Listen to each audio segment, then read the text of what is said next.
তুমি একবার সঠিক জায়গায় আইছো, বুঝছো মামা?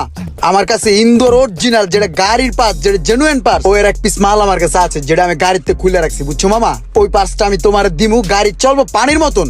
3 বছরের মধ্যে অন্তত গাড়ির ক্লাস নিয়ে গাড়ির কোনো জায়গায় হাত দেওয়া লাগবো না। এরকম অরিজিনাল মাল তোমার আমি লাগাই দিম, ঠিক আছে? আমার কাছে সেই লেভেলের একটা মাল আছে। এমনি যে বাজারে যে মালগুলো আছে অরিজিনাল করে বেচে, ওটা তো অরিজিনাল না, জাস্ট প্যাকেট করে বেচে, ঠিক আছে? আর আমার কাছে যেটা আছে ওটা রিকন্ডিশন ইন্দোর অরিজিনাল মাল। ওটা তোমার দিতাছি, দামটা একটু বেশি পড়বো, কি লিগা জানো? ওটা দুনিয়ার ভিতরে এক পিসি আছে, ওটা ইমরানের কাছে, ঠিক আছে? আমি দিতেছি মালটা। ইয়া, এই মালটা একজনের দিমু করে কইছিলাম, ও অর্ডার করছে, টাকাও দিয়ে গেছে, কিন্তু ভাই বেড়াদার আগে বুঝো নাই, আর আদার্স লোক পরে। তোমার আমি লাগাই দিতেছি, দেও পাংখার মতন চলবো। দেখি নামো তো, এখন টান্দা দেখো।